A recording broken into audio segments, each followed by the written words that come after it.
Hello viewers, অচিন্ততার free coaching চ্যানেলে তোমাদের সকলকে স্বাগত জানাই। আজকের এই ভিডিওটিতে তোমরা যারা ক্যালকাটা ইউনিভার্সিটিতে বিএ এডুকেশন অনার্স বা পাশে বা জেনারেলে পড়ছো, সেকেন্ড সেমিস্টারে তোমাদের যে ডিএসসিসি 2 বা এমডিসি 2 বা MN2 পেপারটি রয়েছে, সাইকোলজিক্যাল ফাউন্ডেশন অফ এডুকেশন অর্থাৎ শিক্ষা মনোবিদ্যা, এই পেপারটির একটি গুরুত্বপূর্ণ ইম্পর্টেন্ট প্রশ্ন,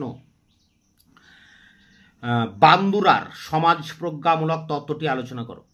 এই বান্দুরা সমাজ প্রজ্ঞামূলক তত্ত্বটির যে উত্তর, সেই উত্তরটি নিয়ে তোমাদের সামনে আলোচনা করছি। দেখো, উত্তরটি তোমরা এইভাবে লিখবে: ব্যক্তিত্ব ও সামাজিক দ্বন্দ্বের ফলে কিভাবে শিক্ষা হয় তা ব্যাখ্যা করার জন্য বান্দুরা যে শিক্ষণ তত্ত্ব দিয়েছেন তাকেই সামাজিক শিক্ষণ তত্ত্ব বলে। বান্দুরা তার শিক্ষণ তত্ত্বের ভিত্তি হিসেবে কয়েকটি বৈশিষ্ট্যের কথা উল্লেখ করেছেন, যেমন 1. শিশুর মধ্যে বিন্যস্ত প্রতিক্ষিপ্ত প্রক্রিয়া, 2. শিশুর মধ্যে সংকেতীকরণের ক্ষমতা, 3. শিশুর মধ্যে পূর্বানুমানের ক্ষমতা, 4. শিশুর মধ্যে পর্যবেক্ষণের ক্ষমতা, 5. শিশুর মধ্যে আত্মবিশ্লেষণের ক্ষমতা। প্যারা করে দেখো, এই 5টি অনুমানের ভিত্তিতে বান্দুরার জ্ঞানমূলক তত্ত্ব গঠিত হয়েছে। এই 5টি ছাড়াও তিনি আরও একটি নীতি উল্লেখ করেছেন যাকে ত্রিমুখী বিনিময় নীতি বলে। এই নীতি অনুযায়ী 3টি মুখ্য উপাদানের পারস্পরিক সুসংবদ্ধ রূপই হলো শিক্ষণ। উপাদান 3টি হলো: 1. আচরণ, 2. জ্ঞানমূলক অন্যান্য উপাদান ও 3. পরিবেশ। আচরণ বলতে জটিলতা, স্থায়িত্ব, দক্ষতা ইত্যাদিকে বোঝানো হয়। জ্ঞানমূলক অন্যান্য উপাদান বলতে ধারণা, বিশ্বাস, ইচ্ছা, ব্যক্তিত্ব ইত্যাদিকে বোঝানো হয়। পরিবেশ বলতে জীবন পরিস্থিতি, বিভিন্ন ব্যক্তির পারস্পরিক সম্পর্ক, এইগুলিকে বোঝায়।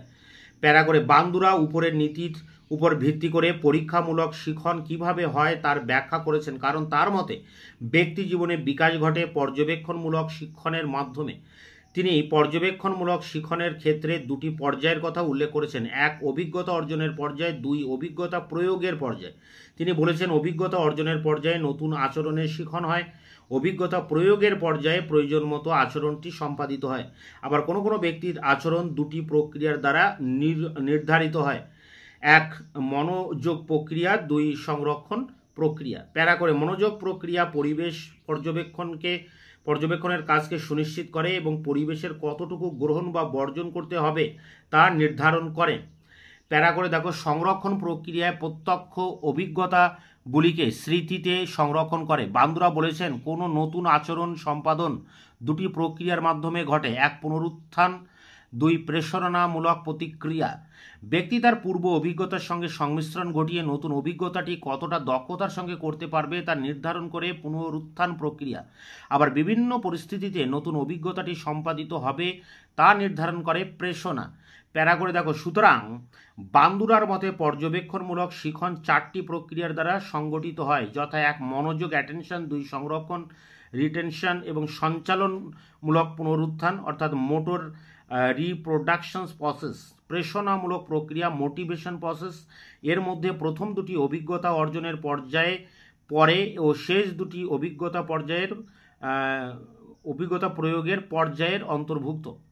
অভিজ্ঞতা অর্জন থেকে মনোযোগ প্রক্রিয়া থেকে সংরক্ষণ প্রক্রিয়া, পুনরুত্থান প্রক্রিয়া, প্রেরণামূলক প্রক্রিয়া ও সম্পাদনা। তো এই ছিল বান্দুরার সামাজিক শিক্ষণ তত্ত্বটি। তার যে 10 নম্বরের বা 15 নম্বরের উত্তর, সেটি তোমাদের সামনে আলোচনা করলাম। এটি সংগ্রহ করে তোমরা পরীক্ষার জন্য প্রস্তুতি নাও। তোমাদের এই পেপারের একাধিক প্রশ্নের উত্তর আমার চ্যানেলে আপলোড করা আছে, তার লিঙ্ক দেওয়া থাকবে ভিডিও ডেসক্রিপশন বক্সে।